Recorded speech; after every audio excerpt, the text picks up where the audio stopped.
Alô, alô? Alô? Alô?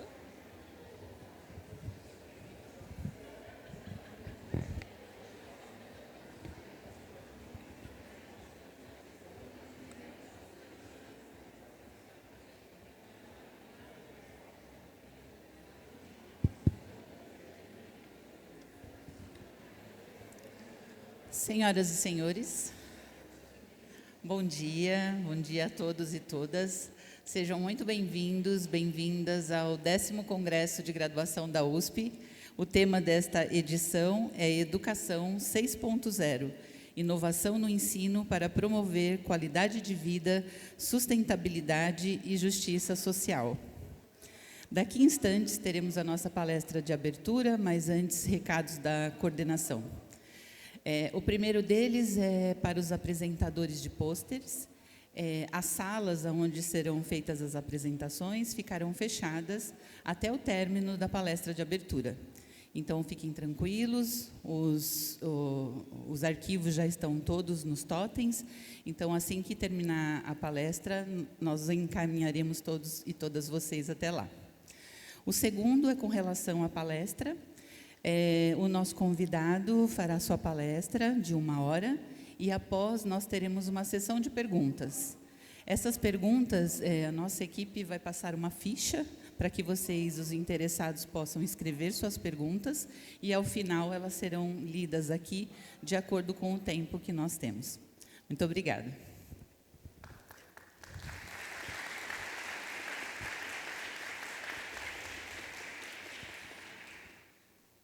Então, para darmos início às nossas atividades, é com muita satisfação que recebemos o professor Domingos Fernandes para a nossa palestra de abertura. A palestra terá o tema Avaliação, Currículo, Pedagogia e Inovação, Fundamentos para a Transformação e Melhoria da Educação. O nosso convidado é professor catedrático no Instituto Universitário de Lisboa e investigador do Centro de Investigação e Estudos de Sociologia. É também presidente do Conselho Nacional de Educação de Portugal, eleito na Assembleia da República em 27 de maio de 2022. Desenvolveu investigação nas áreas da avaliação educacional, ensino da matemática, políticas curriculares e formação de professores. É autor de mais de 200 publicações e seu livro mais recente, chamado Avaliar e Aprender numa Cultura... Alô, voltou. O livro chamado Avaliar e Aprender numa Cultura de Inovação Pedagógica é de abril de 2022. E também atuou em funções de destaque no Ministério da Educação de Portugal, incluindo secretário de Estado, diretor-geral e coordenador de projetos internacionais. Então, convidamos agora o professor Domingos Fernandes.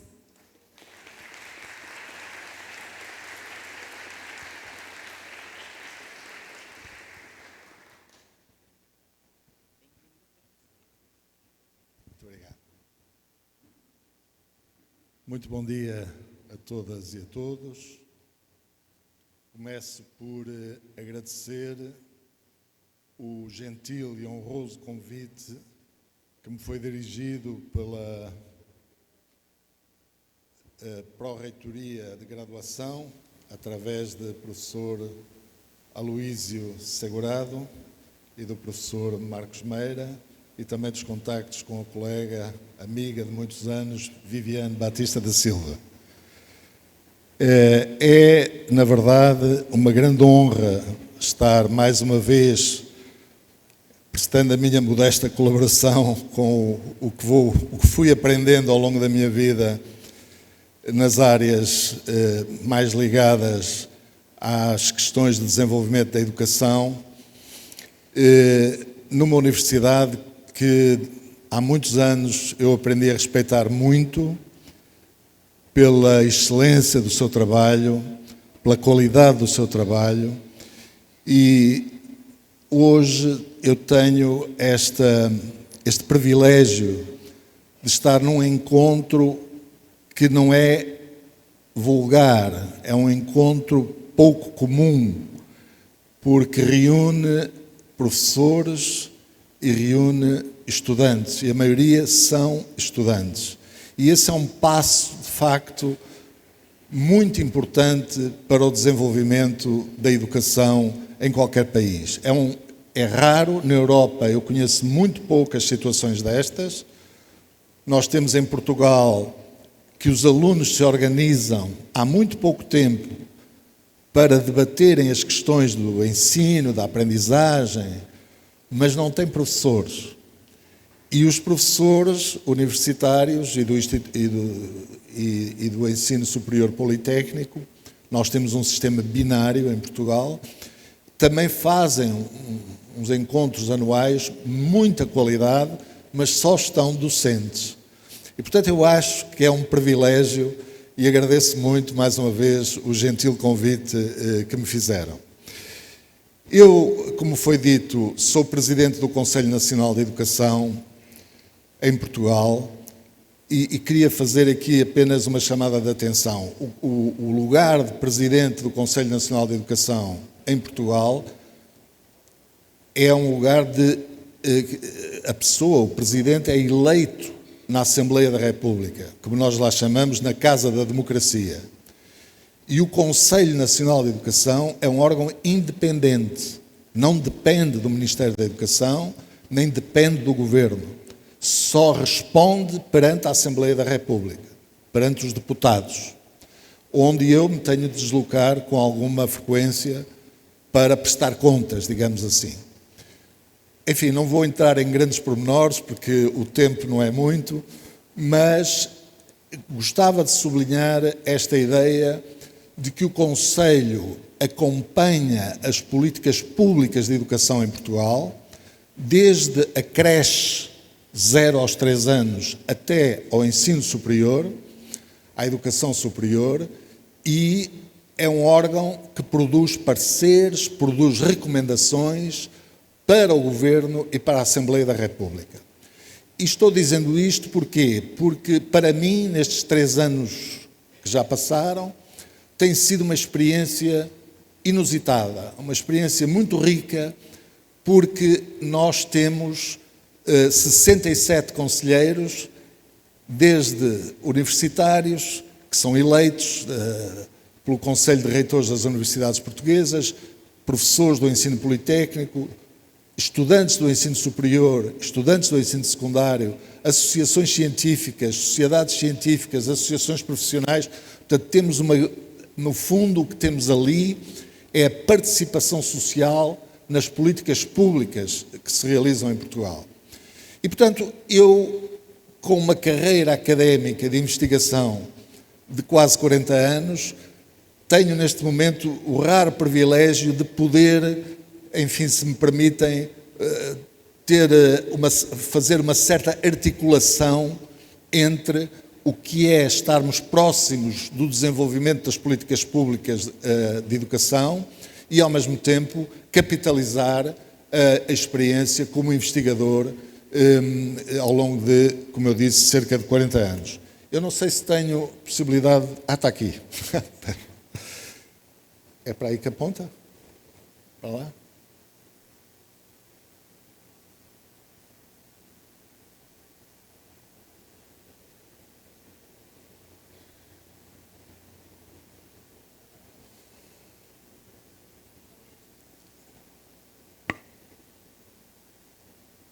A tecnologia é sempre útil, mas às vezes temos que esperar um pouco.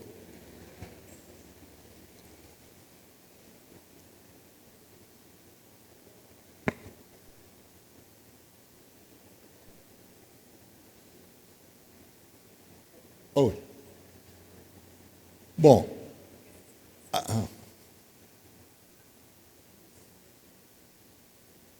Mas não volta para trás. Não está voltando para trás.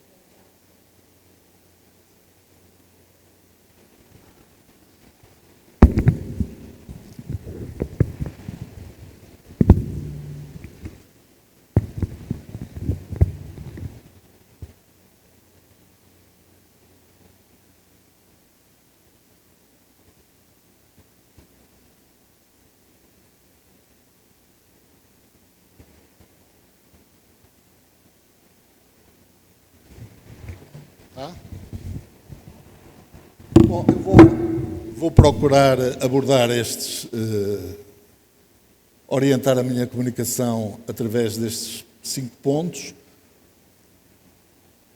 Pensar um pouco no enquadramento dos sistemas de educação e formação. Depois, falar, no fundo, de 3 eixos fundamentais em qualquer processo de educação e formação, que é o currículo, a avaliação e a pedagogia. Através de um bosquejo histórico muito curto que vou fazer, falar um pouco sobre inovação pedagógica e depois algumas orientações mais práticas, digamos assim. Portanto, eu não vou poder, não há condições para aprofundar cada um destes temas, portanto, eu vou, se me permitem a expressão, pincelar um pouco cada uma delas e, na medida do possível, depois na discussão, podemos aprofundar uma ou outra que seja do vosso interesse. Eu espero que esteja a ser compreendido por toda a gente e que não esteja a falar demasiado depressa, porque eu sei que às vezes o português de Portugal não é muito claro. Portanto, vamos... Aqui eu estou a pensar muito nas minhas funções como Presidente do Conselho Nacional de Educação. E, naturalmente, que há uma questão que é fundamental quando nós pensamos os sistemas educativos, os sistemas de educação e formação, que é pensar na sua estrutura. E a sua estrutura tem muita relevância e as estruturas depois têm a ver com a forma como se organiza a educação, como se organiza o ensino, como se organiza a aprendizagem. Quem é que nós temos e contamos na estrutura? Nós, neste momento, em Portugal, só para lhes dar um exemplo, e pensando ali no... Sim, mas para... Tenho medo de estar fazendo a asneira. Já fiz a asneira.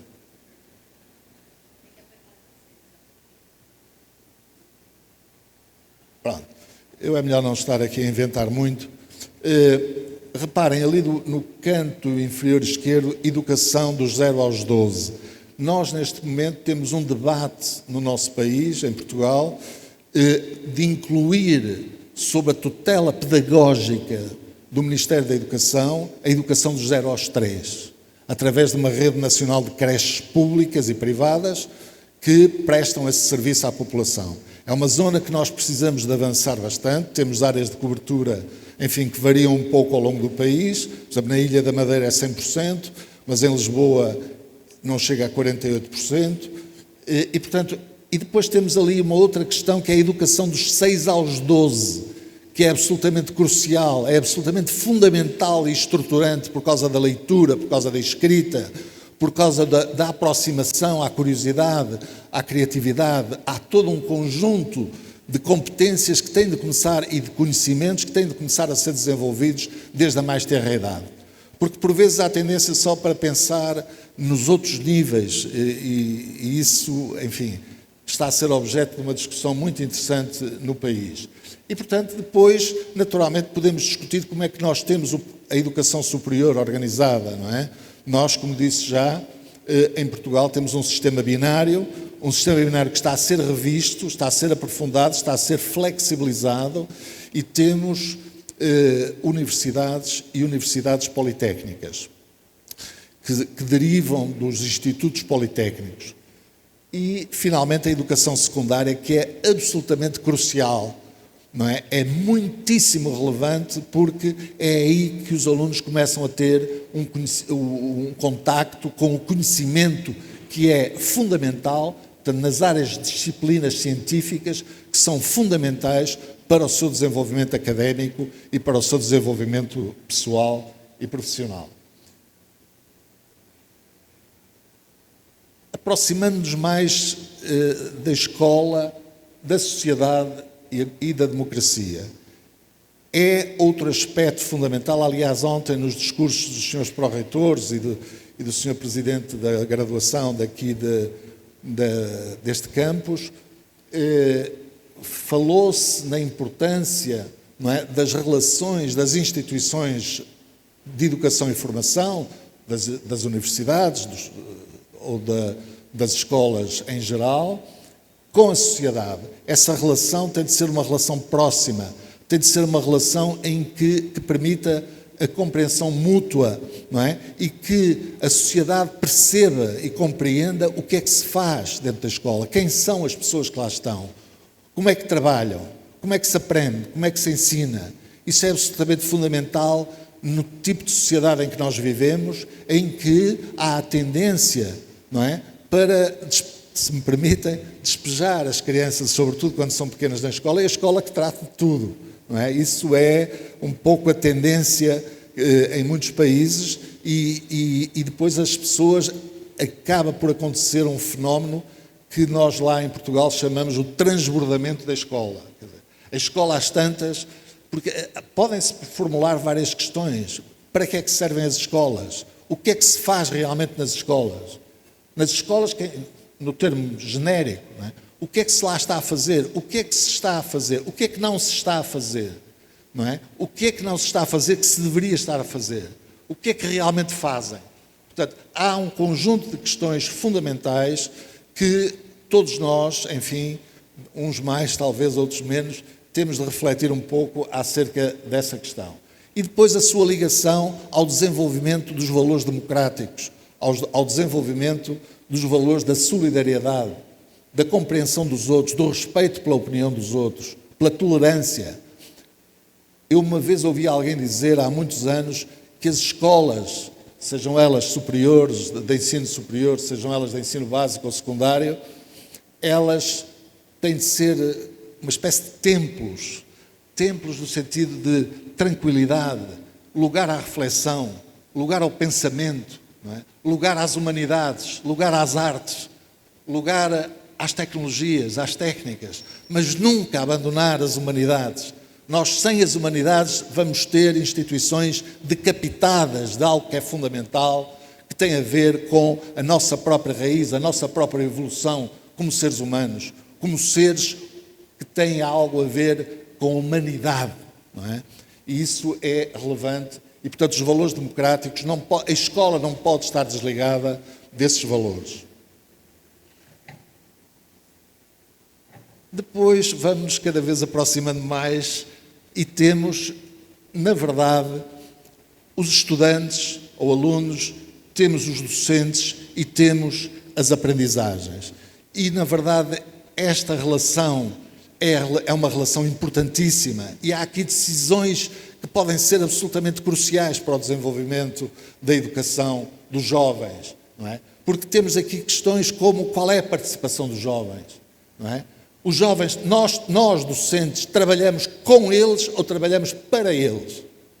Isto faz toda a diferença. Nós temos de trabalhar com eles. Eu sou um afortunado, tive sorte de conhecer professores extraordinários que me ensinaram muito e que eu aprendi muito. E com um deles aprendi que dizia aos meus alunos o que é que nós estamos aqui para fazer.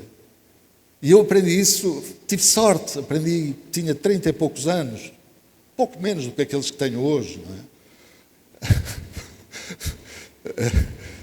Portanto, já lá vão uns tempos, mas eu não digo. E então eu aprendi a chegar ao pé dos meus alunos e dizer, meus queridos, minhas queridas, nós estamos aqui para aprender estas 3 coisas. E estas 3 coisas vão ser aprendidas por nós, comigo, por mim e com vocês. Com vocês, eu estou ao vosso lado, eu sou um recurso privilegiado. Os professores devem-se assumir como recursos privilegiados, mas que não vão dizer o currículo.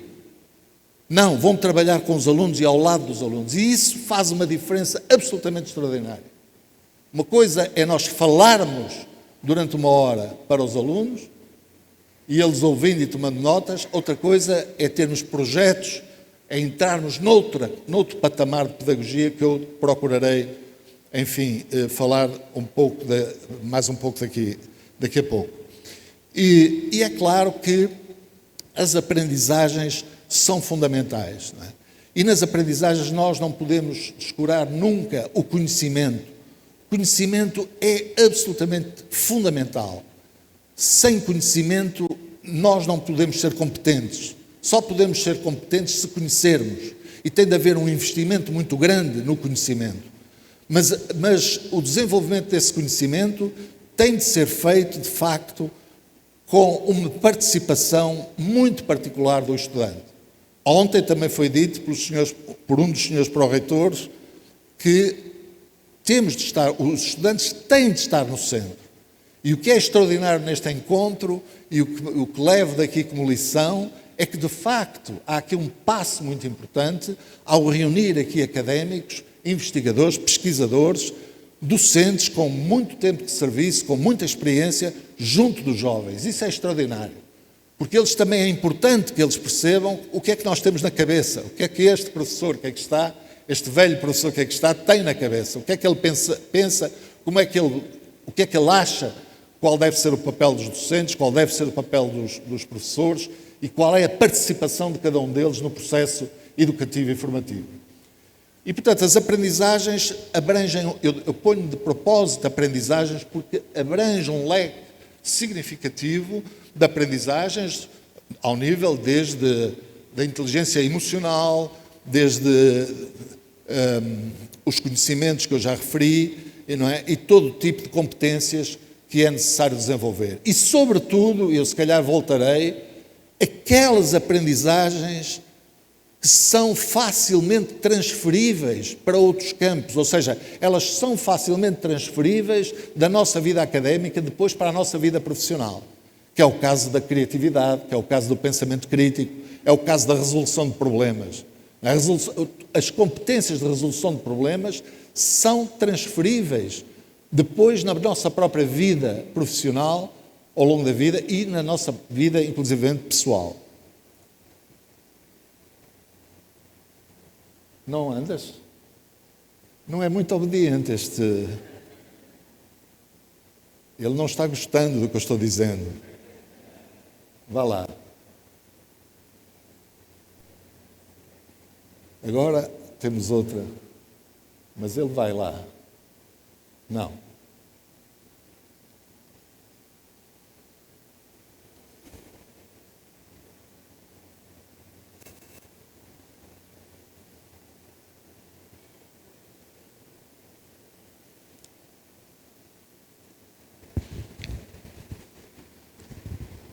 Isto é o sinal para eu beber água.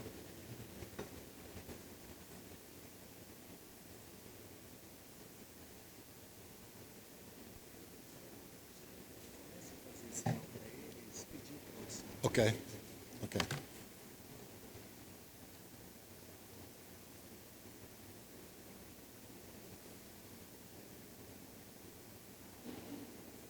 É passar agora. Não.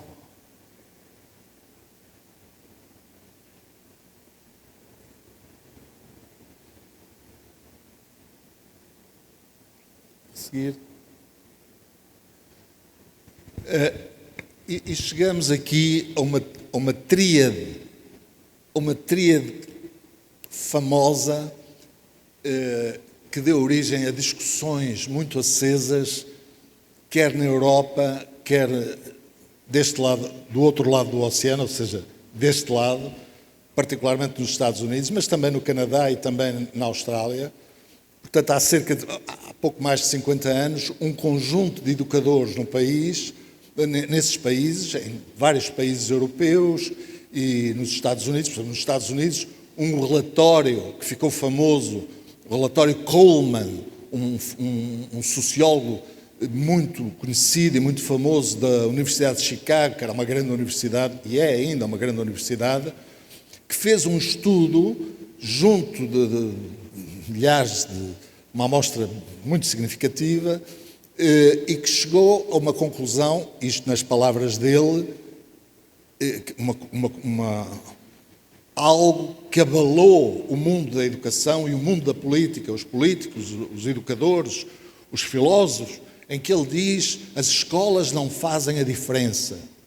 As escolas limitam-se a reproduzir as desigualdades sociais que existem na sociedade. E isto foi uma revolução, isto foi uma discussão intensíssima nos Estados Unidos. Nos Estados Unidos, o que focava essencialmente era o facto dos estudantes negros serem claramente discriminados, até nos próprios livros, enfim, uma série de coisas que todos nós sabemos, portanto, e os resultados, não é, sociais e os resultados académicos eram péssimos nessa classe. Na Europa foi mais focado nos jovens e nas crianças e nos adultos, jovens adultos das universidades, que provinham de famílias famílias debilitadas, digamos assim, do ponto de vista económico, social e cultural. Não é? E, portanto, Basil Bernstein, que era talvez um dos mais radicais, dizia isso, escreveu, repara, as escolas não fazem a diferença, as escolas discriminam os alunos, as escolas mantêm as desigualdades, etc, etc.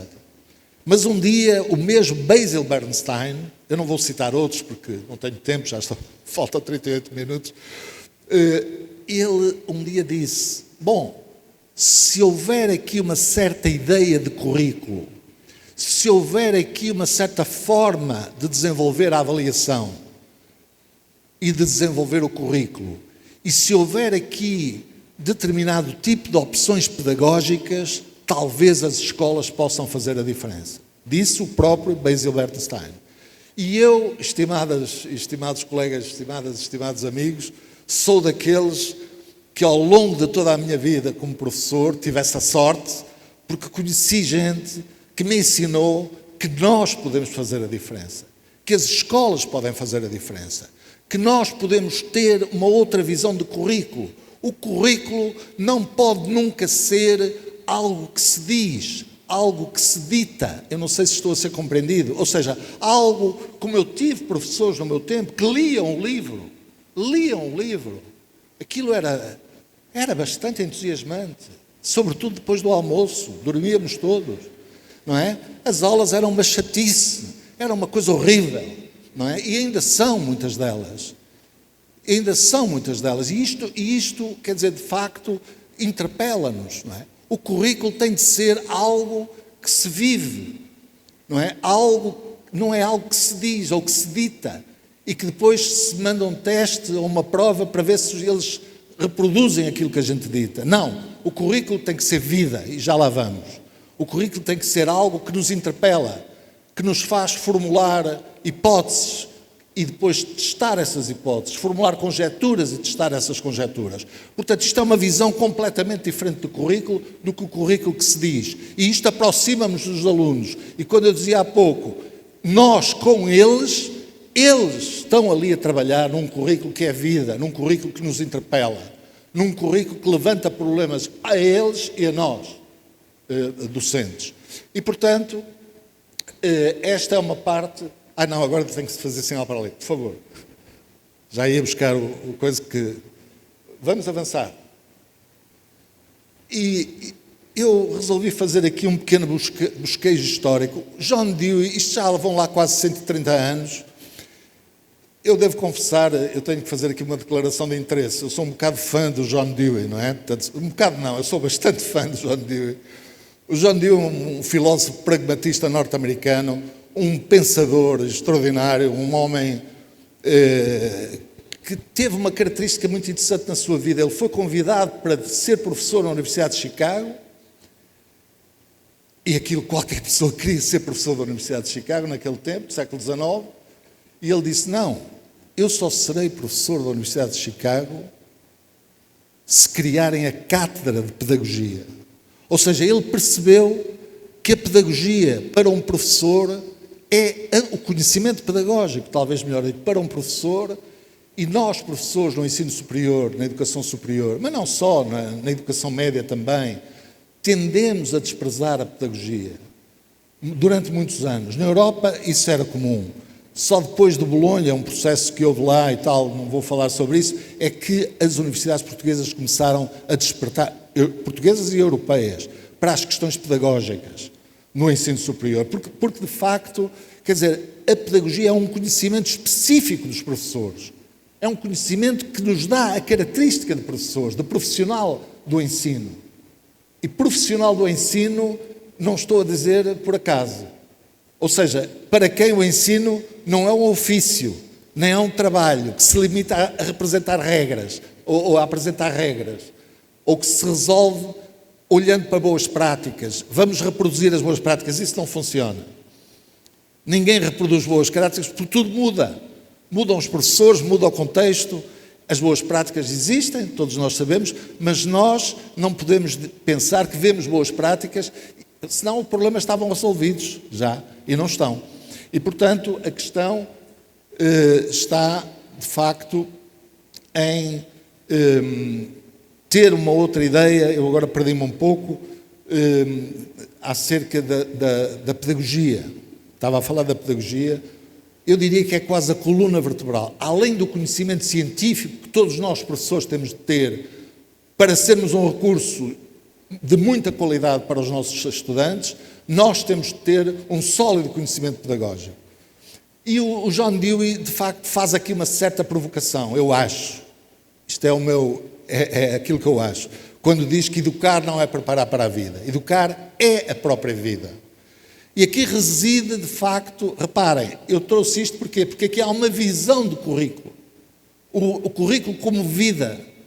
Porque as coisas que se aprendem, nós não fazemos às vezes ligações diretas da matemática, por exemplo, para a realidade. Mas sabemos que é através da matemática que muitas das coisas que funcionam na realidade são possíveis, não é?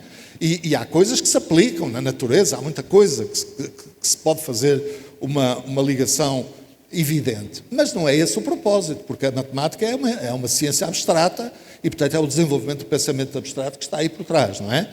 Mas eu só queria dizer-lhes o seguinte, esta filosofia de educação do John Dewey, porque ele foi filósofo, esta ideia dele, esta grande ideia dele, de currículo, de pedagogia, etc., assenta naqueles 4 pilares, que são pilares aparentemente muito simples, que é a ideia dele do learning by doing, portanto, aprender fazendo, ou seja, uma relação concreta com o conhecimento, em vez de uma relação verbal com o conhecimento. Se nós dizemos o currículo, nós estamos a ter uma relação verbal com o conhecimento. Se pedirmos aos alunos para reproduzirem aquilo que eu disse numa aula durante uma ou 2 horas, nós estamos a valorizar a relação verbal com o conhecimento. Não quer dizer que nós não tenhamos uma relação verbal com o conhecimento, mas temos que pensar numa relação concreta com o conhecimento. Meter as mãos na massa. Ter uma pedagogia de projeto, que leva os alunos a desenvolver projetos, leva os alunos a pensar em questões de natureza prática. Eu lembro-me que há uns anos largos, há 20 ou mais anos, nos Estados Unidos, eu fui a um summer camp que eles fazem para as crianças, para os jovens, naquela altura eram jovens de 14 ou 15 anos, e as crianças estavam lá 3 semanas nesse campo de férias, resolvendo os problemas que elas próprias formulavam. E eu estive num grupo, integrei-me num grupo de crianças, em que eles estavam a desenhar uma estação espacial. Crianças com 13, 14 anos. Quer dizer, eu não queria acreditar naquilo que estava a ver. As crianças, os jovens, se acompanhados, não é? Estou a falar aqui de crianças mais jovens, naturalmente, do que no superior, mas no superior, por maioria de razão, podem ir ainda mais longe, não é? E portanto, esses desafios são desafios que as escolas têm que, mais do que nunca, a questão do conhecimento, a questão da abertura ao mundo, a questão do cosmopolitismo, das escolas abertas à sociedade, abertas ao mundo, não é? E para que o mundo também possa olhar para elas e para que elas possam olhar aquilo que se passa no mundo. O segundo ponto, a discussão intelectual. Isto é uma questão fundamental, é a discussão fundamentada dentro da sala de aula, desde a mais tenra idade. Isto não é só no ensino superior, é desde a mais tenra idade. E depois a integração do conhecimento. Tanto quanto possível trabalharmos para que o conhecimento seja integrado, porque há várias disciplinas que concorrem. Aliás, há uma coisa muito interessante que eu ouvi ontem também, Aliás, ontem a noite esteve plena de coisas interessantes, a começar pela extraordinária orquestra que tivemos o privilégio de ouvir. Mas foi dito, de facto, tem um consórcio das engenharias. Eu não estou fora, não é? Não sei exatamente o que é que se passa, mas pareceu muito interessante haver esta preocupação de integração, de diálogo entre diversas áreas de engenharia. Penso que é isso, não é? E, portanto, tem a ver muito com esta questão da interdisciplinaridade, da integração. E a outra, a interação social. A interação social, por exemplo, nós, em Portugal, a nossa tradição pedagógica não é de interação social. Não é de interação social. É os meninos, como vocês estão agora, todos muito sossegadinhos e só falam o que está aqui em cima. Mas isto é uma exceção, isto é um congresso, não é uma sala de aula, não é? Portanto, a ideia da interação social, quer dos estudantes com os professores, quer dos estudantes entre si. Por favor. Por favor. Bom, este é um filósofo português e eu só pus aqui, enfim, não me levem a mal trazer para aqui um português, mas este português teve uma influência muito grande no pensamento progressista no nosso país e ele era um filósofo também, um professor, e eu só pus aqui, e já com certeza leram, não vou ler, a questão da importância da revolução pedagógica, como ele lhe chamava. Portanto, a pedagogia para ele era também algo absolutamente fundamental, não é? E depois também o papel da escola. O que é que a educação faz? O que é que deve fazer? E isto leva-nos para o relatório Coleman, leva-nos para o que Basil Bernstein disse, não é? Vamos manter tudo como está ou vamos procurar melhorar a sociedade através da educação e da formação das pessoas? Por favor. Eu gosto, é um outro português, um português que teve que sair de Portugal naquele tempo porque o ditador não gostava de pessoas que pensavam livremente. Um grande matemático português escreveu um livro fantástico, Conceitos Fundamentais da Matemática, e no prefácio desse livro, que eu li com um grande privilégio aos 17 ou 18 anos, ele discutia duas atitudes em face da ciência. E dizia, eu vou ser muito telegráfico, se a ciência como algo que se diz ou se a ciência é algo como está nos manuais ou que se diz, ou se a ciência é um empreendimento humano. Se é um empreendimento humano de grande reflexo na sociedade. Eu não vou muito mais longe que isso, mas penso que isto seja claro, não é? Portanto, temos duas atitudes que podemos ter em face da ciência. Ou é aceitá-la tal como ela vem nos livros, já está feita, está tudo feito, ou, não é? Pensá-la como um empreendimento humano e como um empreendimento humano está sujeito a erros. Temos que avançar, outras vezes temos que recuar, temos que reinventar, temos que resolver problemas, aprender com os erros, não é? O erro, coisa tão... Eu levei palmadas, como palmatoadas, não sei como é que vocês dizem aqui, quando era criança, quando errava, o professor batia com... Portanto, o erro foi sempre uma coisa com um estigma, e todos os seres humanos erram, os cientistas erram, as pessoas normais, enfim, perdoem-me esta expressão, mas erram, todo mundo erra. E, portanto, isso é considerar a ciência como um empreendimento humano. E porquê é que eu pus isto aqui? Por causa de duas visões do currículo. Eu transferi isto para o currículo. Portanto, o currículo é algo que se aceita tal como ele está. Claro que nós temos que seguir as linhas orientadoras do currículo. Porque o currículo, à partida, num país democrático, é o melhor pensamento, enfim, que existe naquele país acerca do que é importante aprender. Acerca do que é importante aprender. E, portanto, nós temos as tais duas visões de currículo, se quisermos, que vêm daqui. Ou o currículo é algo que se diz, é algo que se repete, ou o currículo é algo que nos desafia, ou é um empreendimento humano. Não é? Por favor. Aqui, reparem, porque é que podem achar estranho este bosquejo histórico, mas eu estou a ir aqui buscar gente que já não está cá há muito tempo. Este então foi uma coisa... Este homem é responsável por eu ser professor. Eu andava em engenharia e comecei a ler os diários deste homem que faleceu aos 20... Não tinha 28 anos, chama-se Sebastião da Gama, foi poeta, pedagogo e ele tem uns livros absolutamente extraordinários, e há um deles que é o Diário, em que ele conta a sua vida com os estudantes, como é que ele lidava com os estudantes. E reparem, isto já foi há quase 80 anos, há 70 e muitos anos, e ele estava dando uma aula numa escola comercial, no centro de Lisboa, na Baixa de Lisboa, e deu uma tarefa para os alunos resolverem. E há um aluno que diz assim: professor, isto é para a nota? E ele disse: não, isso é para aprender. Isto há 80 anos quase, não é? Isso é para aprender. Portanto, nós damos tarefas aos alunos para eles aprenderem. A nota, naturalmente, nós temos de atribuir notas. Eu atribuo sempre notas, sempre. Mas não me levem a mal eu dizê-lo, mas nós não falávamos de notas durante o... Nós falávamos em aprendizagem.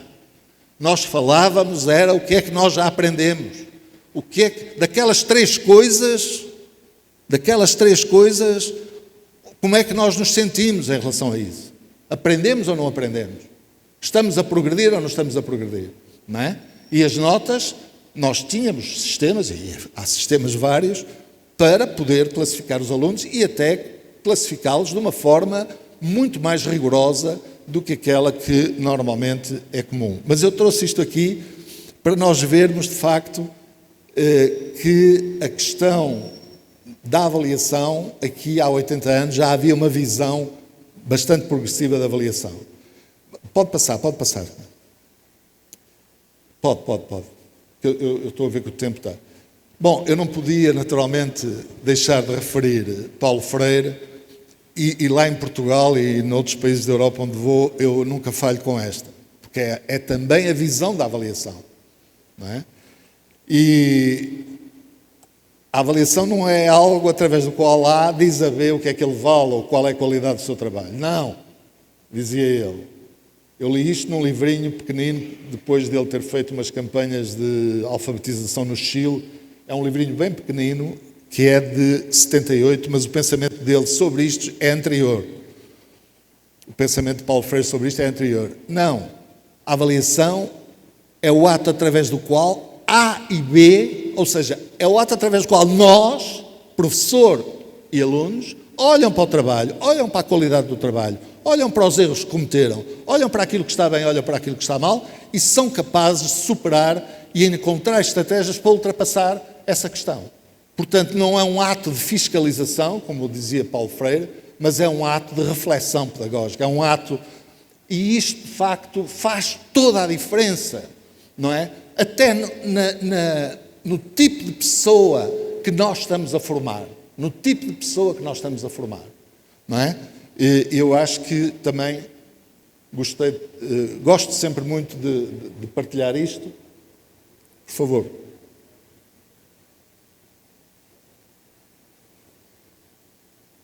Este tempo é descontado no tempo. O árbitro tem que estar aí a ver quanto tempo é que vai dar. Esta senhora é uma senhora que eu conheci quando estava fazendo... Conheci, não pessoalmente, mas através dessa brochura, que é uma brochura. Eu estava fazendo o meu doutorado e o meu orientador, eu estava sentado na minha mesinha, trabalhando com o meu doutorado, muito aplicado, e ele atirou assim a brochura e disse: talvez queiras ler o que está aí e tal. E eu era um jovem, não é? Um jovem de 30 e poucos anos, e 30 e muito poucos, e olhei Education and Learning to Think, e eu digo: mas eu sou burro, o quê? Eu nunca pensei nisto, como é que é possível? Eu estava castigando-me a mim próprio, não é? Disse: mas eu nunca pensei nisto, realmente, educar e aprender a pensar é realmente uma coisa fundamental. E depois devorei aquela brochura 40 e tal páginas. E eu só quero deixar aqui um ponto que, aliás, já falei um pouco, e ontem também foi falado, e muito bem, por um dos senhores pró-reitores, que ela põe a ênfase na resolução de problemas. E a resolução de problemas, quer dizer, são problemas que obrigam a pensar. Não são problemas que podem ser resolvidos através de um algoritmo, não é? Porque há muitos problemas, eu já não me lembro exatamente como era, mas quando era estudante, talvez das primeiras séries, os professores ensinavam assim, o professor, que eu adorava, ensinava assim, quando é e ainda ficou, é subtrair. E ainda ficou, é sempre subtrair. Quando é não sei o quê, é sempre multiplicar. Portanto, a gente memorizava um algoritmo, mas nem se percebia, não é? Quer dizer, eu não sabia que ainda ficou, tem que subtrair. Mas não sabia porquê, não é? Em Portugal diz que era o grande ensino. Antigamente é que se aprendia. Em Portugal é esta a conversa. Então, ultimamente, por parte de certos setores da sociedade, é uma tristeza. Que dizem, passam a vida a dizer, antigamente faziam-se 4 anos, é a mesma coisa que agora 12. Isto é preciso ser ignorante ou ser mal intencionado. Ou seja, porque hoje a escola é muito mais exigente em qualquer país do mundo. Agora, podemos ter grandes problemas de aprendizagem por parte dos alunos, mas isso é uma outra questão. Agora, que a exigência é grande, é. Que os currículos cada vez exigem que os alunos saibam mais coisas e de forma diferente, também, não é? E, portanto, eu fiquei aqui com essa da resolução de problemas e fiquei com outra que também o Paulo Freire fala já a seguir, que é a questão da escrita. A questão da escrita e da leitura. Mas a questão da escrita põe-se com particular cuidado na educação superior. Lá está a sorte que eu tive. Aprendi isso também, muito jovem, e os meus alunos sempre tiveram que escrever. Desse eu probabilidades de estatística, que fui professor na Universidade de Aveiro nessas áreas, estatística e probabilidade de estatística, além de educação didática da matemática, na altura, mas sempre os meus alunos tiveram de escrever. Mesmo em matemática, tiveram sempre de escrever. Como é que resolveste esse problema? Escreve. Porque, no fundo, há aqui mecanismos de metacognição que são postos em funcionamento, mas eu não tenho tempo agora para desenvolver isso. Vamos avançar, meu caro amigo, por favor. Portanto, a questão da escrita, porque é estruturante para o desenvolvimento do intelecto. E o Paulo Freire realmente também fala, numa certa altura, na questão da escrita e na questão da leitura. É absolutamente fundamental, mas não é só nas crianças, tem de ser. Eu tenho uma luta, eu pessoalmente tenho uma luta, mas outros também têm, e estão ao pé de mim, e eu hoje estou ao pé deles, em Portugal, por causa da educação nos primeiros anos. Porque não se investe na educação nos primeiros anos. E é absolutamente fundamental, precisamente por causa da escrita e por causa da leitura, mas sobretudo por causa da escrita, porque ela é estruturante do intelecto. Ela é estruturante e é fundamental, e uma criança que tem uma boa preparação até aos 12 anos não vai ter, a investigação assim o mostra, não vai ter, em princípio, grandes problemas no seu progresso académico até onde puder ir. Não é? Vamos avançar. Vamos avançar. Eu tenho...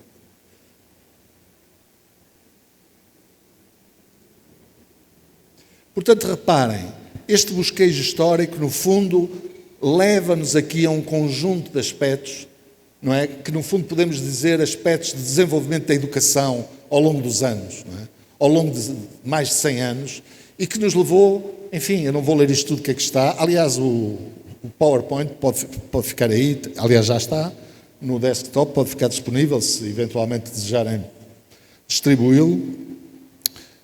Mas reparem que a questão do currículo como vida, por exemplo, a relevância do feedback.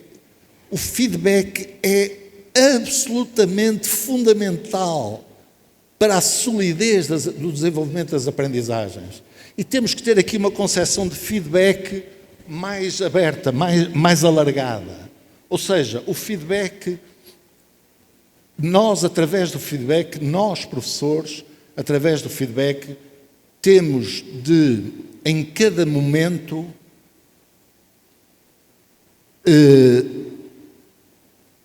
arranjar forma de comunicar aos alunos aquilo que é importante aprender.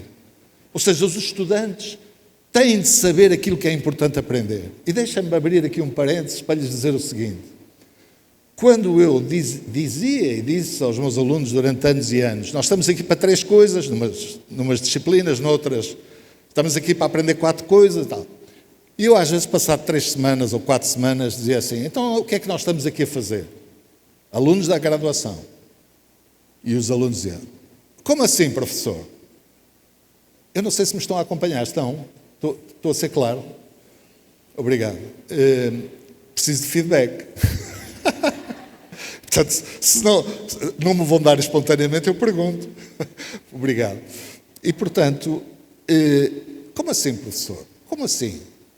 O que é que estamos aqui a fazer? Sim, o que é que nós, no primeiro dia, o que é que está no programa? O que é que está no currículo? O que é que nós estamos aqui a fazer? E aquilo, estimadas e estimados amigos, era puxado a saca-rolhas. Ou seja, só passado algum tempo é que os estudantes chegavam para dizer mais ou menos e nem sempre exatamente o que é que estavam ali a fazer. E isso é muito mau. Portanto, nós temos de ter um esforço como professores de os sensibilizar em cada momento para aquilo que é importante aprender, o que é que estamos ali a aprender. Porque eles assim focam-se naquela direção. É a importância disso. Isto é um nome horrível em inglês, ninguém traduz isto para português, que é o feed up. Feed up. Depois temos de dar feedback em cada momento, ou seja, em cada momento, sempre considerado naturalmente adequado, nós temos de ser capazes de transmitir aos alunos em que estado é que eles se encontram. Portanto, saber o estado em que eu me encontro relativamente às aprendizagens que tenho de desenvolver. E, finalmente, o chamado, outro palavrão, o chamado feed forward, que é nós, no fundo, tornarmos os alunos conscientes acerca, isto é muito relevante, do meu ponto de vista, acerca dos esforços que têm de fazer para aprender aquilo que ainda não aprenderam. Porque isto exige esforço. Exige esforço e exige também inteligência, estratégias diferentes, etc, etc. E, portanto, eu deste slide, vamos passar à frente. Por favor. Bom, a inovação pedagógica, eu trouxe aqui um link, porque nós, no Conselho Nacional de Educação, sentimos necessidade de fazer um referencial para a inovação pedagógica. Não é um receituário, não é uma receita. Produzimos um referencial que leva as pessoas a pensar, sobretudo aquelas que estão envolvidas em processos de inovação ou que querem desenvolver processos de inovação. E, portanto, aqui só vou chamar a atenção de que a inovação pedagógica, nós entendemos que ela tem de ser vista a 3 níveis, não é? Ao nível de a considerar, de ter de se pensar, é que tem sempre de se pensar para além da nossa escola e da nossa sala de aula. Nós temos de pensar na educação e que é orientada para o desenvolvimento social das pessoas, que é orientada para o desenvolvimento dos tais valores fundamentais que tornem as nossas sociedades mais equilibradas, mais justas, mais igualitárias, se quiserem dizê-lo assim. E depois tem de ter outra dimensão em que tem que ter em conta quais são as orientações curriculares e qual é o contexto em que funciona a inovação pedagógica, que é o segundo ponto. E, finalmente, estou a ser muito telegráfico, porque o tempo é implacável, mas eu tenho direito a mais uns minutos, porque houve umas interrupções. E depois, a última, que, mais uma vez, também foi aqui referida ontem, a inovação pedagógica tem de estar essencialmente preocupada e centrada nas aprendizagens dos estudantes. É para isso que nós fazemos e desenvolvemos inovação pedagógica. E quando eu falei há pouco de pedagogias, eu gostava de ter tempo para discutirmos isto, mas não é o contexto. Isto é um congresso, isto é uma conferência de abertura. Mas deixem-me só chamar-lhes a atenção para que a inovação pedagógica, no fundo, desafia as pedagogias da explicação, e eu gosto de lhes chamar as pedagogias da conformidade, não é? E incute nas pessoas o espírito de nós entrarmos nas pedagogias do diálogo. E isto tem a ver com aquilo que se falou aqui de John Dewey, não é? As pedagogias da interação social, as pedagogias da autonomia, as pedagogias de projeto, as pedagogias da socialização. E eu, enfim, tenho a mania de inventar coisas, como todos nós que estamos no mundo académico, e eu digo, talvez, arriscando um pouco, pedagogias socialmente mais justas, em vez de pedagogias... Aliás, o tema do vosso congresso é um título muito bonito, eu gostei imenso. Aliás, tive para começar por aí, mas depois não comecei. Mas a ideia das pedagogias socialmente mais justas tem a ver, de facto, com uma visão que as instituições de educação superior ou instituições de educação e formação em geral não podem deixar de pensar. É que sociedade queremos? Que pessoas é que nós queremos neste mundo? Essa é que é a questão. Por vezes há pessoas que dizem o que é importante é isto, são as ciências exatas, o resto é tudo uma conversa, tal. Mas que seres é que nós queremos? Nós queremos seres que fruam a música que nós ouvimos ontem, ou seres que não ligam importância nenhuma àquilo? Seres, professores que são sensíveis às artes, seja ele um professor de veterinária, seja ele um professor de engenharia, seja ele um professor de educação física. Nós temos de estar sintonizados com as coisas boas do mundo, com as coisas belas do mundo e também com as chagas sociais e com aquilo que nos preocupa e com aquilo que mexe connosco e com as injustiças que acontecem todos os dias. E, portanto, tem de haver aqui um grande equilíbrio, não é? Tem de haver aqui um grande bom senso também, não é? Quando se pensa na educação. Isto é uma coisa muito séria, isto não é uma coisa de pôr na primeira página do jornal os rankings são estes e não sei o quê. Eu tenho uma luta com os rankings, eu sou contra os rankings. Não tenho medo de o dizer. Em Portugal é uma coisa... Os rankings em Portugal são feitos pelas empresas de comunicação social. O Ministério da Educação não faz rankings. E depois elas disputam. Tem empresas por trás, disputam umas com as outras. E depois comparam aquilo que não é comparável. Que é comparar escolas que, enfim, não têm nada a ver umas com as outras. Mas eu não posso falar mais sobre isso. Vamos avançar. Vamos avançar.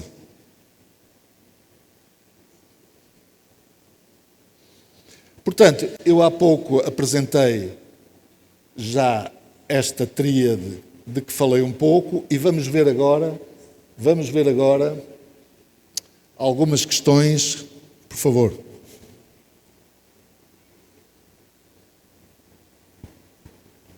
Algumas tendências, se quiserem, que no fundo nos devem fazer refletir, nos devem fazer pensar. Nós vamos querer um currículo que se diz, vamos ter essa visão de currículo, ou vamos ter a ideia de um currículo que se vive, não é? Vamos ter um ensino que se limita a transmitir, ou vamos ter um ambiente de ensino em que a interação social predomina. Vamos ter pedagogias da explicação e da conformidade, ou vamos ter pedagogias da autonomia e diálogo. Eu pus a seta porque a tendência... Aliás, este congresso expressa bem essa tendência. Eu não estou a dizer que já aconteceu, mas isto que estamos aqui a fazer, que vocês estão aqui a fazer, é, no fundo, um movimento que claramente vai para aqui, para esta zona. Depois, a ideia, que já foi aqui referida, vamos nos focar no ensino ou vamos nos focar nas aprendizagens? Reparem que há aqui uma coisa importante, que é a seguinte: se eu me foco no ensino, eu estou-me a focar em mim, naquilo que eu vou fazer como docente. Se me foco nas aprendizagens, a pergunta que eu faço quando estou a caminho de falar com os meus alunos é: o que é que eu quero ou o que é que nós queremos seja como for, que os alunos aprendam hoje. É diferente. Há aqui uma nuance. O que é que eu quero que eles aprendam? O que é que eu devo fazer para eles aprenderem? Ou o que é que eu vou ensinar? Não é? E depois, naturalmente, o foco no discurso dos docentes, ou o foco no trabalho autónomo, o docente como fonte única de saber, ou o docente como recurso muito qualificado, como eu já referi. Vamos avançar, que eu não tenho tempo para isto. Há dois conceitos na avaliação que são absolutamente cruciais. E, normalmente, as percepções das pessoas levam-as a concluir que toda a gente sabe o que cada uma destas coisas é. E não é exatamente assim. A investigação, a pesquisa mostra que há muita confusão conceptual relativamente a estes conceitos. E, portanto, é algo que deve ser trabalhado por nós. Se queremos inovar, se queremos desenvolver projetos, se queremos centrar no aluno, etc., nós temos que pensar que a avaliação formativa, não vou dar aqui uma definição muito rebuscada, digamos assim, mas o grande propósito da avaliação formativa é proporcionar feedback de elevada qualidade aos alunos, aos estudantes. Ou seja, proporcionar-lhes oportunidades para eles perceberem onde é que se encontram, que esforços é que têm que fazer, como eu disse há pouco, ou o que é importante aprender. A avaliação formativa é uma avaliação cujo outro grande propósito é melhorar as aprendizagens e melhorar o ensino. Ela dirige-se ao professor e dirige-se ao aluno. É para melhorar o ensino e melhorar as aprendizagens. A avaliação sumativa é uma súmula. Nós, vou-lhes dizer uma coisa aqui, um parênteses muito breve. Nós, em Portugal, nos anos 70, nos princípios dos anos 70, escrevíamos sumativa com O. Mas agora escrevemos com U, já há muito tempo. Porque entendemos que é uma súmula, é uma síntese, não é uma soma. E, portanto, deixamos o O. Mas eu, quando venho ao Brasil, ponho sempre com O, porque depois dizem assim, dá erro este professor, com a idade que tem, já não tinha a idade para dar erro. Mas a ideia é que a avaliação sumativa é uma síntese, é uma súmula, é um balanço que nós fazemos, e há grandes diferenças entre sumativa e formativa, mas elas são complementares e são ambas extraordinariamente importantes. Não é a formativa que é boa e a sumativa que é má, nada disso. Elas são complementares e é fundamental que se perceba, e não faltam autores fabulosos no Brasil que escrevem sobre isto muitíssimo bem. Eu não vou dizer nenhum porque posso me esquecer de outro, mas tem muito bons autores no Brasil sobre esta área. Por favor. Por favor, senhor. Pronto, eu tenho aqui algumas das características da avaliação formativa, mas, enfim, vamos avançar, por favor. E depois, algumas características da avaliação sumativa. Portanto, a avaliação sumativa é pontual, por exemplo, a formativa acompanha o processo de ensino-aprendizagem. A formativa não serve para classificar, isso é uma grande discussão. Não serve para classificar. Aquela que nos ajuda a classificar é a sumativa. Mas isso obrigava aqui a um outro tipo de elaboração. Vamos avançar, por favor. Isto já falei. Está a ver? Feed up, feedback e feed forward.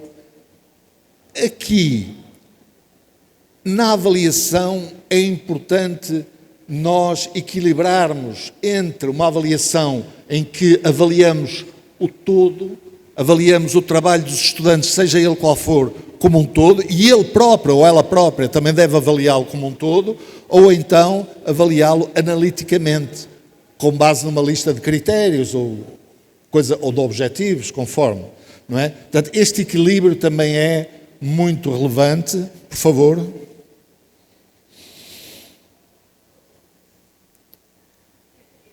Vamos avançar para as considerações finais. Eu quase que cumpro, aliás, eu vou falar menos do que aquilo que devia ter falado, mas assim também podem tomar um cafezinho mais rápido, depois do debate. é que eu gostava mesmo de reservar tempo para o debate, se for caso disso. Portanto, estimadas amigas e estimados amigos, quer dizer, tenho aqui algumas reflexões sobre a ideia dos professores como profissionais do ensino. O profissional do ensino é um conceito muito sofisticado. É o professor que é capaz de indagar acerca das suas práticas e, através dessa indagação, ele é capaz de as alterar, é capaz de as mudar, é capaz de as reformular. Portanto, a ideia do professor como um profissional de ensino é uma ideia muito cara para mim.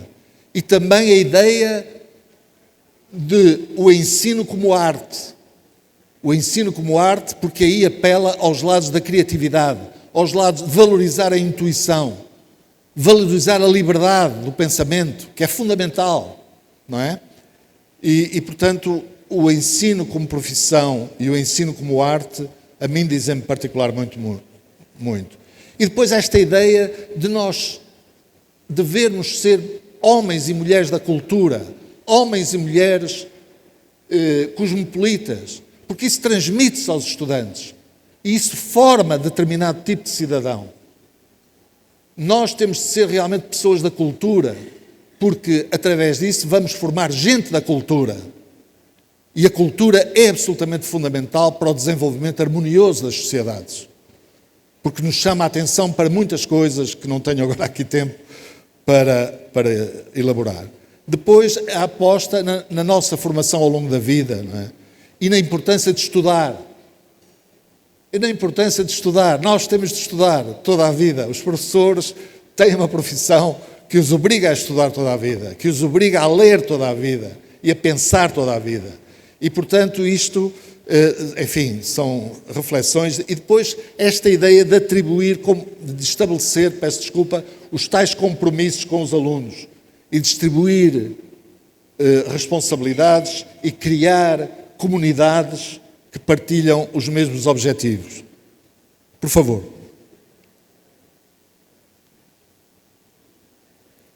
Bom, depois há aqui uma questão que eu talvez refira só esta, que é esta que está aqui, que é na seleção das propostas de trabalho para os estudantes. Esta é uma questão absolutamente central e mais, há muita pesquisa que mostra que os estudantes são extraordinários a contribuir com ideias para as tarefas que devem ser desenvolvidas, as propostas de trabalho. E, portanto, deve haver espaços. Nós temos de ser capazes de criar espaços em que os próprios estudantes, tal como aquelas crianças de 14 anos que eu vi, alguns no meio do Texas, que escolheram fazer uma nave espacial, temos de dar essas oportunidades, temos de encontrar espaços para isso. Porque, estimadas e estimados amigos, todos sabemos, e nós já temos várias universidades no mundo que já estão a funcionar dessa forma, a ideia da aula, tal como a entendemos, provavelmente é uma ideia que vai evoluir, não é? Se calhar não é de hoje para amanhã. Hoje, por exemplo, há cursos de medicina e cursos de outras áreas em que não há já propriamente turmas. Isto em universidades reais, com professores reais, alunos reais, e o que há é grupos de estudantes que estão a trabalhar em certos projetos e depois são acompanhados por grupos de professores.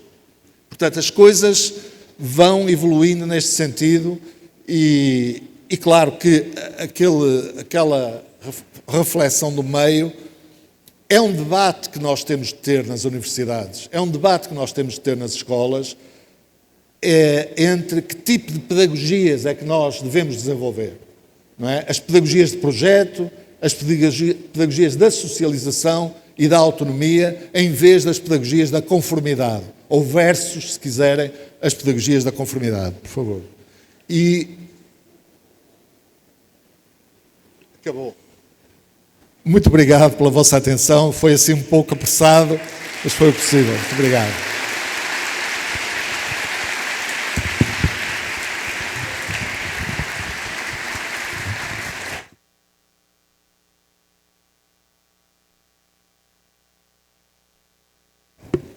Nosso muito obrigado, professor Domingos. E agora nós convidamos para a sessão de perguntas, também convidamos a professora Vivian Batista da Silva, diretora da Escola de Aplicação da Faculdade de Educação.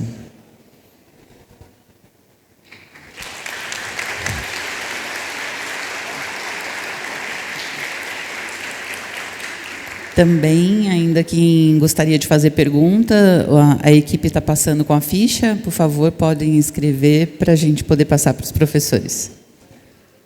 Então, bom dia, saudações a todas e todos. Uma alegria e uma manhã de muitas aprendizagens, não é, professor Domingos? Temos aqui algumas perguntas, então cabe a mim fazê-las ao professor. Então, a primeira pergunta que nós recebemos da Maiara, que é psicóloga de um programa importante aqui da Universidade de São Paulo, o programa ECOS. Maiara pergunta: quais resistências à proposta da pedagogia por projetos o senhor encontra em Portugal? Claro que sim. Claro que encontramos resistências, porque nós temos dificuldade em mudar as nossas rotinas e temos dificuldade em mudar as nossas práticas. É verdade que há resistências, porque, reparem, assim como há resistência em relação, se me permite, Nayara, às práticas de avaliação formativa, não é? Porque eu peço desculpa por tudo aquilo que trouxe para esta comunicação, mas há uma coisa que, a propósito da sua questão, eu vou voltar a sublinhar. Nós só podemos verdadeiramente mudar, transformar, evoluir, se questionarmos as coisas que eu ousei, se me permitem, colocar aqui nesta conferência. Ou seja, nós temos de ter uma certa visão de currículo.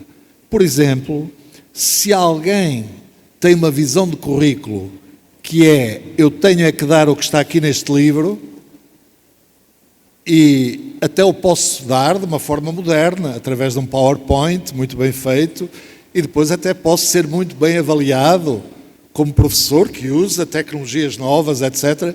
Mas o que está ali é a reprodução do livro projetada. Eu até posso fazer isto, mas isto não é um currículo que se vive, isto é um currículo que se diz. E o que eu quero dizer, Nayara, não sei se estou a complicar a resposta, espero que não. O que eu quero dizer é que dificilmente, muito dificilmente, nós podemos fazer a diferença, a tal diferença de que falava Basil Bernstein, se mantivermos as visões de currículo, de avaliação e de pedagogia que se têm perdurado desde o século XVIII, finais do século XVIII, desde o século XIX, digamos, quando a escola começou realmente a massificar e a espalhar-se, até hoje. Portanto, e por isso há resistência, Nayara. E por isso há resistência. Um professor, no entanto, ou uma professora, ou uma escola, ou uma universidade, ou uma faculdade, que tenha uma perspectiva da perspectiva do projeto, de que eu falei aqui, por exemplo, conheço um curso de medicina em Portugal, na Universidade do Minho, eles funcionam muito por projeto. Não há turmas. Os alunos têm projetos para desenvolver e depois se encontram com com professores de diferentes disciplinas e, portanto, a pedagogia de projeto aí é uma coisa natural. E depois há outra coisa muito interessante, é que depois está tudo ligado. Quer dizer, se ensina por projeto, se a pedagogia é a pedagogia de projeto, a avaliação não é a avaliação tradicional. A pedagogia não é a pedagogia tradicional. A visão do currículo não é a visão do currículo tradicional. É isto. Muito bem, a próxima pergunta é a seguinte. Nos cursos de graduação da USP, os alunos recebem ao final uma nota que vai de 0 a 10. Aqueles alunos que recebem notas entre 3 e 4,9 ficam naquele período que a gente chama de período de recuperação, ou seja, eles não estão reprovados, mas também não estão aprovados. Para a aprovação, eles precisam fazer mais alguma atividade, pode ser uma prova, pode ser um trabalho, e isso o professor determina. E aí é um tempo curto que se tem para fazer isso. A pergunta é: qual a sua opinião sobre essa recuperação?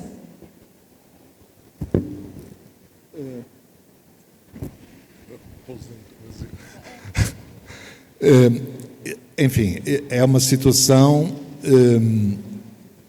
que estamos no campo da classificação, estamos no campo da avaliação sumativa, classificativa, e o balanço que é feito para esses alunos é um balanço em que esses alunos provavelmente não cumpriram os objetivos ou não cumpriram os critérios ou os requisitos daquela disciplina.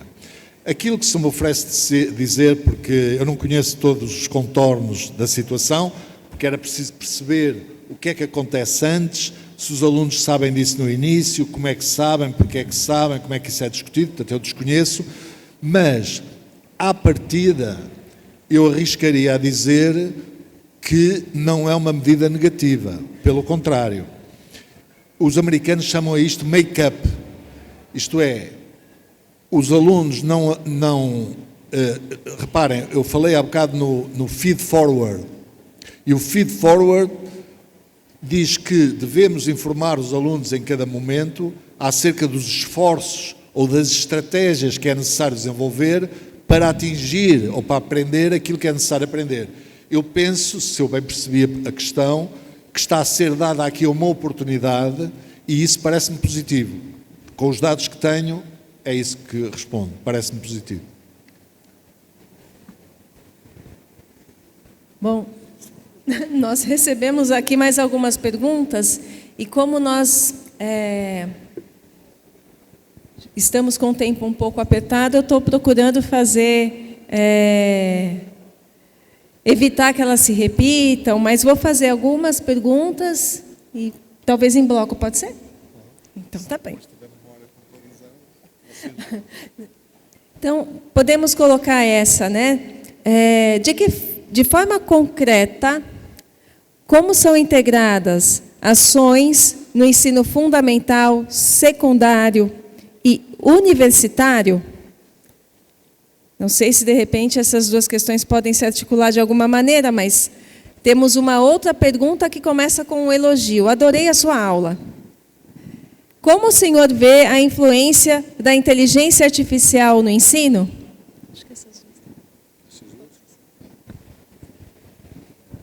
Talvez, começando pela segunda, eu acho que o desafio que nós temos pela frente é muito significativo, porque vai alterar necessariamente a forma como nós ensinamos, muito a forma como nós avaliamos,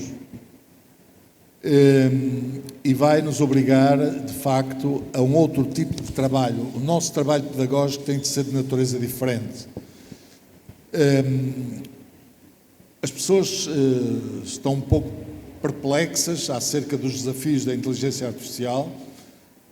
Devo dizer-lhes que no dia 19 de outubro, 19 de outubro, o Conselho Nacional de Educação lá em Portugal vai fazer um seminário sobre inteligência artificial e os seus impactos na educação, tendo em vista uma recomendação que nós estamos a preparar para o Governo e para a Assembleia da República.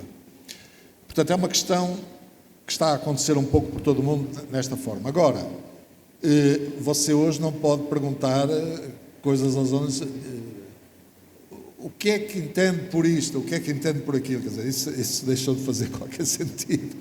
Tem é de, provavelmente, enfim, é o que me está a vir à cabeça neste momento, é de veja o que é que o chat lhe responde em relação a esta questão e comente, não é? E comente aqui comigo.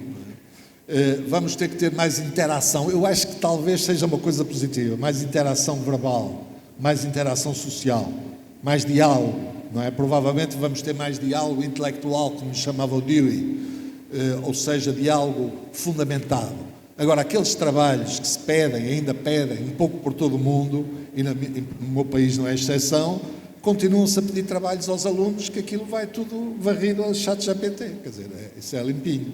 E, portanto, nós temos aí que pensar, temos que pensar maduramente, mas que vai haver uma alteração muito significativa, vai. Quanto à primeira pergunta, vai haver uma alteração significativa e nós não temos todas as respostas, como é evidente. Nós não sabemos todas as respostas, temos que ir vendo, temos que ter muita lucidez e muito discernimento e tranquilidade possível para enfrentar essa questão. Mas é uma questão que está aí, nós não podemos fazer como a avestruz, coitadas as avestruzes, têm as costas largas, que metem a cabeça debaixo da areia e deixam ver se passa rápido a tempestade. Não, temos que enfrentar. Quanto à outra questão da integração, eu acho que é uma questão bem interessante e, enfim, haverá muitas formas de proceder a essa integração, mas eu diria que a principal é a natureza das tarefas, que eu falei rapidamente há pouco, a natureza das propostas de trabalho. Eu posso, e eu acho que, de certo modo, as propostas de trabalho que nós apresentamos aos alunos, muitas vezes são o calcanhar daqueles dos processos de integração do conhecimento. E, portanto, têm de ser tarefas mais abertas. Eu vou dar um exemplo, enfim, que me ocorreu agora, mas, por exemplo, o processo de distribuição de água numa cidade ou numa vila. Reparem, é um problema que demora, dependendo do ano de escolaridade, porque isto pode começar a ser tratado no pré-escolar. Vocês dizem pré-escolar. Pode ser começado no pré-escolar, até à universidade, até ao doutorado.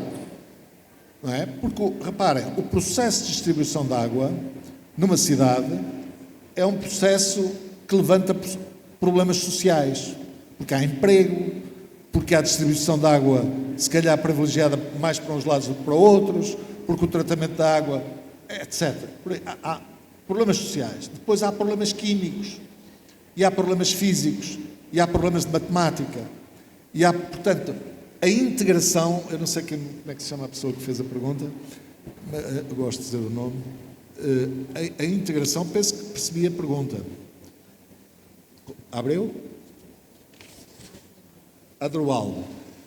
A integração Adroaldo se fará desta forma, portanto, através do tipo de propostas de trabalho que convoquem diferentes domínios do conhecimento, como é o caso da distribuição de água ou como é o caso da recolha de lixo e do tratamento do lixo, que é outro problema que eu gostava muito de dar aos meus alunos, porque é muito desafiante. Bom, temos mais algumas perguntas que se aproximam de alguma maneira e são de professores de diferentes unidades aqui da USP. Uma delas diz o seguinte: o senhor terminou dizendo sobre a importância de apostar na formação a longo prazo. Como esse apostar poderia ser traduzido em políticas públicas que tenham o objetivo de contribuir para a criticidade e não uma formação que vise apenas o saber aplicar uma determinada política? De uma maneira próxima, temos uma outra pergunta sobre a proposta de plataformização do currículo das escolas públicas estaduais paulistas e o que o senhor pensa a esse respeito.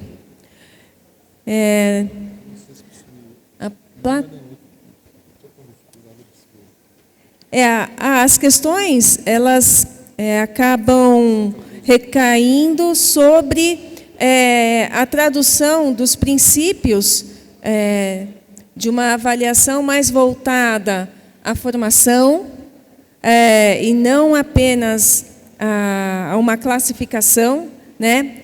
Como isso pode ser traduzido em políticas públicas.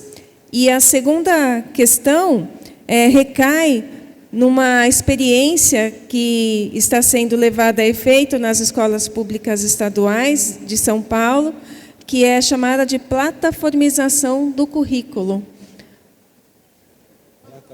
Plataformização do currículo. Plataformas virtuais, onde ficam os conteúdos e atividades que são feitas com os estudantes. Isso vem ganhando um espaço muito grande.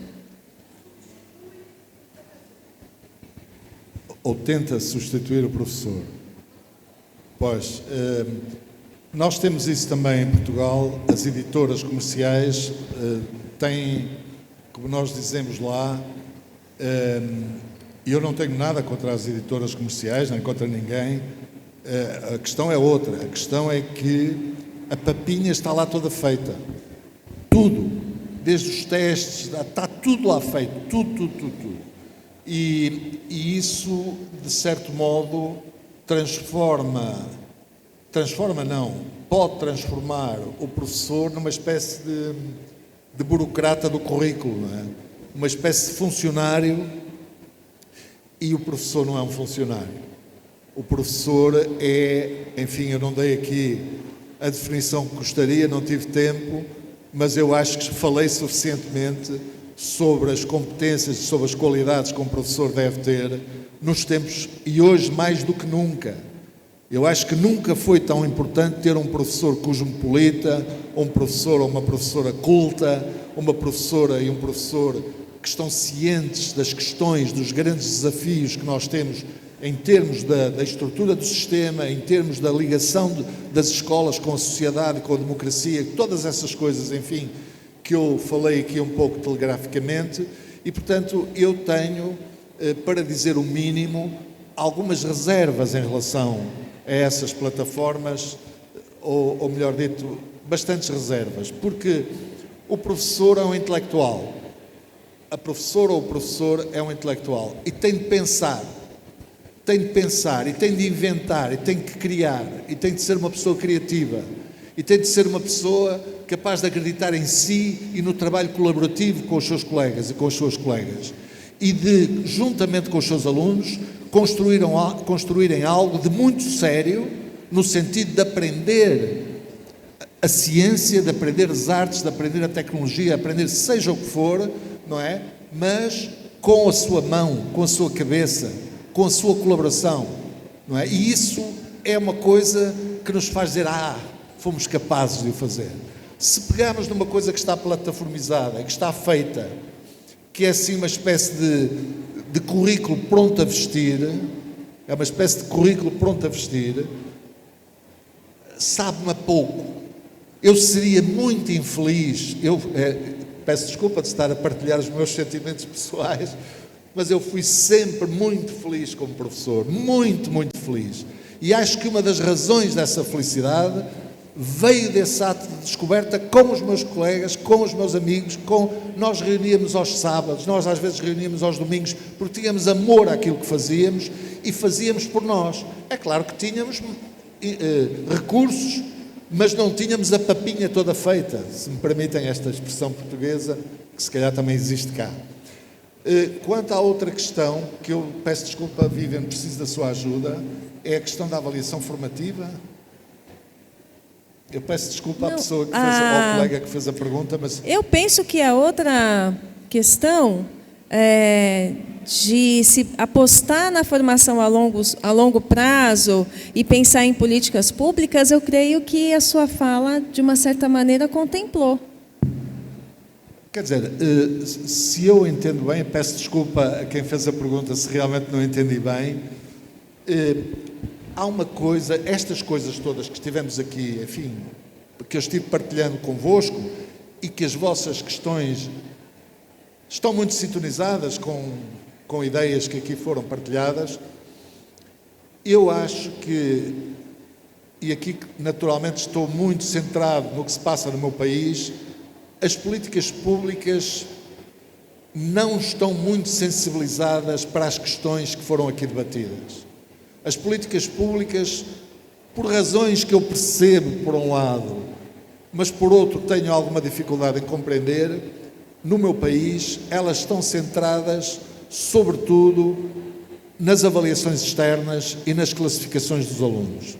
Eu não tenho nada contra as avaliações externas, nem tenho nada contra as classificações dos alunos. Agora, fazer disso a prioridade de política pública, eu tenho muitas dúvidas. Eu já disse isto ao atual Ministro, que eu tenho o privilégio de estar a lidar com 2 governos.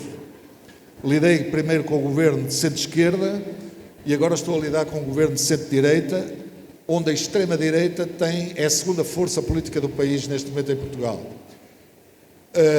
Portanto, eu já disse aos responsáveis políticos com quem tenho de lidar, como independente, porque não é fácil o Conselho Nacional de Educação, em qualquer país, julgo eu, ser independente. Mas eu faço muito questão de ser independente. Muito. E todas as pessoas que trabalham comigo têm a mesma ideia.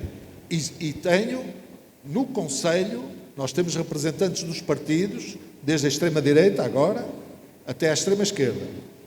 Não, a extrema-esquerda agora não tem. Tem até à esquerda, até à esquerda, mais à esquerda do centro-esquerda. E eu tenho partilhado com eles essa necessidade das políticas públicas, de uma vez por todas, desenvolverem programas para acompanharem as instituições, sobretudo ao nível da educação média, mas mais ainda na educação básica, de acompanharem as escolas, de acompanharem os professores para desenvolverem as pedagogias socialmente mais justas, para terem um outro entendimento do currículo. E as universidades encontrarem também meios, porque a questão nas universidades, reparem, nós em Portugal tivemos um progresso absolutamente inacreditável. Nós temos pessoas, desde a liberdade, desde a instauração da liberdade há 51 anos atrás, nós hoje temos a maioria dos estudantes universitários são mulheres. Já batemos os escandinavos. Temos uma percentagem já de alunos, enfim, não vou massacrá-los com números, mas entre os 25 e os 34 anos de idade, 40% têm o grau de licenciatura. Portanto, há um grande progresso. Mas as universidades ainda têm um longo caminho a percorrer no que diz respeito ao combate às desigualdades. Porque o acesso ainda está longe de ser aquilo que deveria ser. É verdade que hoje já temos filhos de operários, filhos de trabalhadores rurais na universidade a estudar. Isso cresceu muitíssimo, não havia e existe. Mas está aquém daquilo que deveria ser. E, portanto, as políticas públicas, se eu bem percebi a pergunta do colega, estão mais sensibilizadas pela espuma dos dias, por aquilo que é mediatizado, por aquilo que vem da América, ou vem daqui, ou vem da acolá, como sendo aquilo que é importante. E estas pequenas, entre aspas, coisas de que estivemos aqui a falar, esta interação social com os nossos estudantes, para eles serem homens e mulheres da cultura, homens e mulheres solidários com o seu semelhante, homens e mulheres capazes e com vontade de fazer a diferença e de querer uma melhor sociedade, porque isso é muito importante na educação, não é? Não é a educação que vai fazer isso sozinha, mas é importante na educação. Isso, as políticas públicas normalmente, infelizmente, investem muito pouco. Muito bem. Infelizmente, nosso tempo acabou, Sônia, mas a gente vai... Sim, mas lembrando, né, que a Faculdade de Educação está muito presente aqui na proposição, em conjunto com a Pró-Reitoria e toda a Universidade de São Paulo. Nós teremos mais oportunidades, né, de estarmos juntos com o professor Domingos. Infelizmente, a gente precisa mesmo encerrar essa sessão por conta do tempo, mas não porque as discussões se esgotaram e foram muito férteis. Agradeço aí as perguntas e a participação de todos aqui. Agradeço especialmente ao professor Domingos. Obrigada, pessoal. Muito obrigado a todos.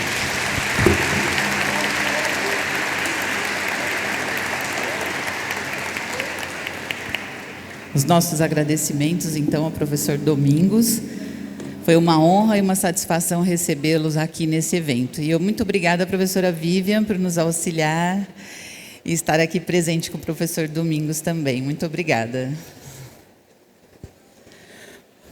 Vamos, então, dar continuidade ao 10º Congresso da Graduação. Agora nós vamos passar para a apresentação de pôsteres.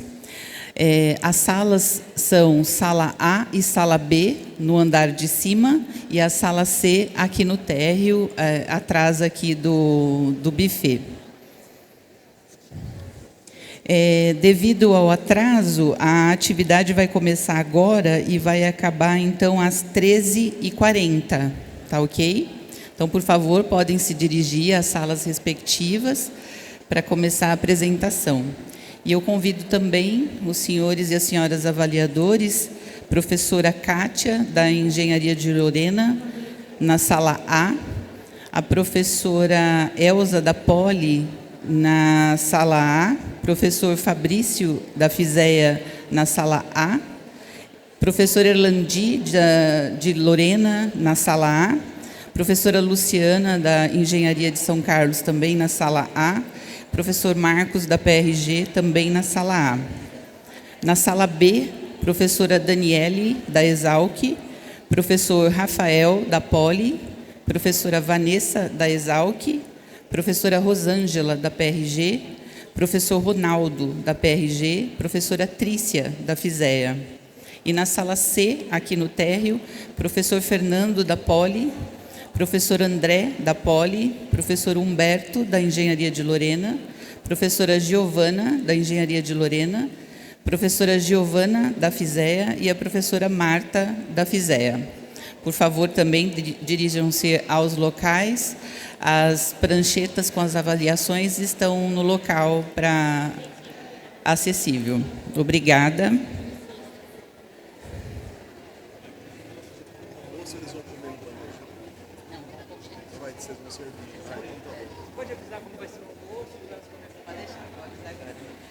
Informamos também que o almoço será servido após o término das atividades da apresentação de pôsteres. Então, fiquem tranquilos, assim que terminar as apresentações no horário marcado, às 13h40, 13h45, nós serviremos o almoço aonde foi servido o café da manhã. Obrigada e boa atividade.